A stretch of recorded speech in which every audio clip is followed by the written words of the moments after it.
पहले तो हमास की हालत और भी ज्यादा खराब है। हिजबुल्लाह भी तबाही का डर यहां पर उसे सता रहा है और ऐसा इसीलिए हुआ क्योंकि फिलिस्तीन के सबसे बड़े समर्थक देश ने ही अब हमास के सबसे कट्टर दुश्मन से हाथ मिला लिया है। अब पूरी दुनिया पूछ रही है क्या हमदर्दी दिखाकर हमास के ही करीबी ने उसकी पीठ में छुरा भोंक दिया।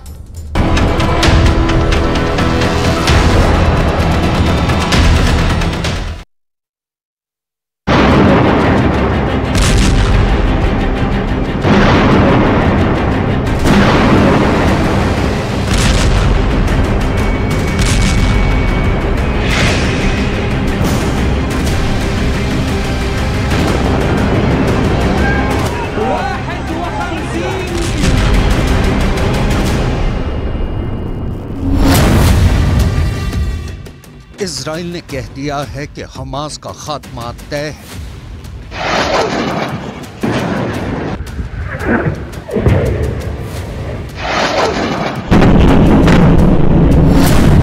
नेतन्याहू ने कह दिया है कि हिजबुल्लाह की तबाही तय है।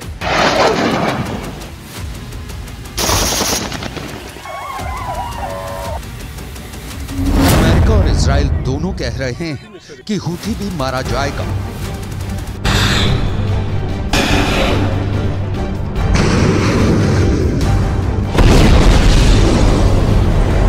ये धमकी गोली से दी जा रही है, बमबारी से दी जा रही है।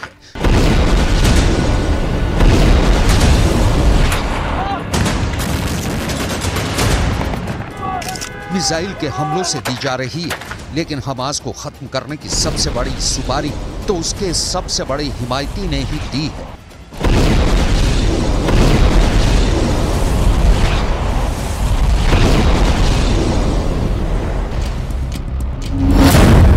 गाजा की तबाही की स्क्रिप्ट अब मेड इन तुर्की हो चुकी है। इसलिए कहा जा रहा है कि हमास से सबसे बड़ी गद्दारी तुर्की ने की है। कल तक हमास का फैन नंबर 1, उसकी हिमायत करने वाला, उसकी हाँ में हाँ मिलाने वाले अर्दोआन ने हमास की पीठ में जैसे छुरा फूंक दिया है।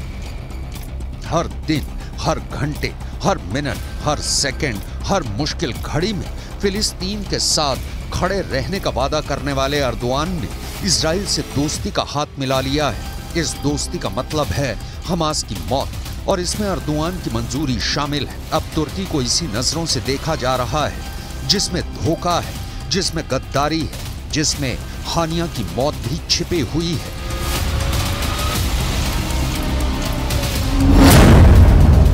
गाजा में बमबारी शुरू होने के बाद से तुर्की और इजराइल के बीच व्यापार 34.8% तक बढ़ गया है। इजराइल को तुर्की का निर्यात नवंबर में $319.5 मिलियन से बढ़कर दिसंबर में $430.6 मिलियन हो गया। यानी एक तरफ युद्ध चल रहा है और दूसरी तरफ तुर्की कारोबार कर रहा है। मतलब ये कि युद्ध होने के बाद से तुर्की और इजराइल के बीच व्यापार बढ़ गया है। जब गाजा में खून खराबा जारी है तब तुर्की ने इजराइल को एक्सपोर्ट का सबसे बड़ा डेस्टिनेशन बना लिया। तुर्की ने फिलिस्तीनियों की जान की कीमत अपनी एक्सपोर्ट वाली डील से मिटा दी है। यही वजह है कि तुर्की और आसपास के पूरे पश्चिम एशिया के लोग अर्दोआन से सवाल कर रहे हैं। इस वक्त इजराइल की सेना की वर्दी भी तुर्की में बन रही है। इस वक्त इजराइल जिन जूतों से गाजा को रौंद रहा है वो भी तुर्की में बन रहे हैं। इस वक्त ठंड से बचने के लिए इजराइल के सैनिक जिन गर्म कपड़ों का इस्तेमाल कर रहे हैं वो भी तुर्की में तैयार हो रहे हैं। ये दुनिया जानती है कि गाजा में अटैक के बाद सबसे पहले अर्दोआन ने इजराइल की निंदा की थी। अर्दोआन ने तो नेतन्याहू की तुलना हिटलर तक से कर डाली थी। अर्दोआन ने हर समय फिलिस्तीन के लोगों के साथ खड़े होने का वादा किया था, लेकिन अब इस सच्चाई से पर्दा उठ चुका है। पूरी दुनिया को पता चल चुका है कि भले ही तुर्की के राष्ट्रपति तैयब अर्दोआन फिलिस्तीनियों के साथ खड़े होने का ढिंडोरा पीट रहे हैं, लेकिन असल में तो वो नेतन्याहू के साथ मिलकर बहुत खामोशी से अपना कारोबार चमका रहे हैं। गाजा हर दिन मर रहा है। वहां के लोगों को युद्ध की बहुत बड़ी कीमत चुकानी पड़ रही है। हर बढ़ते दिन के साथ गाजा में इजराइल की फोर्स का ऑपरेशन तेज होता जा रहा है, तो दूसरी तरफ हमास के हिमायतियों की भी खैर नहीं है। लाल सागर में कोहराम मचाने वाले हुथी विद्रोही अब अमेरिका और ब्रिटेन के टारगेट पर आ चुके हैं। ब्रिटेन की नौसेना के डिस्ट्रॉयर डायमंड ने हुथी के 21 ड्रोन और मिसाइल को मार गिराया है। डायमंड के हमले से हुथी विद्रोहियों को बहुत बड़ा झटका लगा है। इस हमले में 18 drone, 2 anti ship cruise missile और 1 एंटी शिप बैलिस्टिक मिसाइल को लॉन्च होने के बाद ही गिरा दिया गया। गाजा में चल रही बमबारी के बाद हुथी प्रोएक्टिव है। उनको ईरान का समर्थन भी हासिल है। वो लाल सागर में इजराइल के जहाजों को निशाना बना रहे हैं।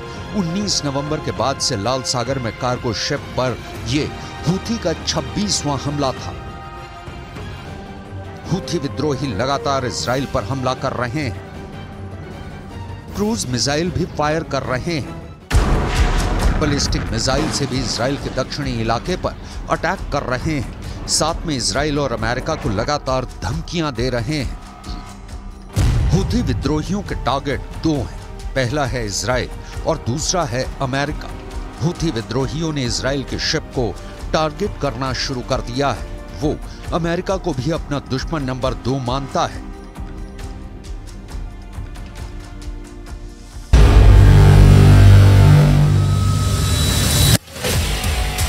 गाजा में चल रही जंग के बाद दुनिया में कारोबार के लिहाज से हालात कितने गंभीर हो चुके हैं, इसका खतरा सब महसूस करने लगे हैं। इजराइल ने दुनिया के प्रेशर के सामने झुकने से मना कर दिया है।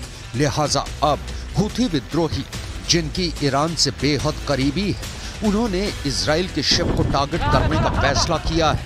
वो जानते हैं कि उनके करीब से गुजरती शिपिंग लेन दुनिया की लाइफलाइन है और यहां पर हमला करने का मतलब इजराइल के गले पर हमला करने जैसा है।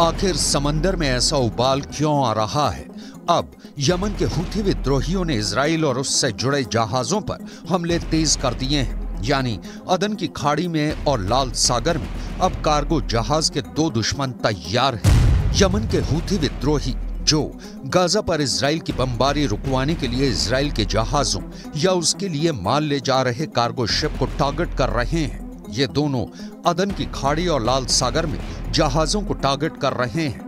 यहीं से एशिया की तरफ से यूरोप को रास्ता जाता है। दुनिया की सबसे अहम शिपिंग लेन मिस्र की सुएज कैनाल से गुजरती है। अगर इस शिपिंग लेन की तरफ लाल सागर से होता हुआ जा रहा रास्ता ब्लॉक हो जाता है तो ये रास्ता 6000 किलोमीटर लंबा हो जाएगा, क्योंकि तब समुद्री जहाजों को अफ्रीका का चक्कर लगाकर यूरोप पहुंचना होगा।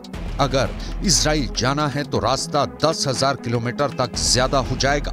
3 से 5 दिन का सफर और लंबा हो जाएगा। ज्यादा फासला यानी ज्यादा लागत, ज्यादा वक्त और कारोबार, पूरी तरह चौपट। यही है यमन के हुथी विद्रोहियों का टारगेट, क्योंकि वो गाजा में बमबारी का बदला इजराइल के जहाजों को बनाकर करना चाहते हैं और ऐसा उन्होंने करना भी शुरू कर दिया है।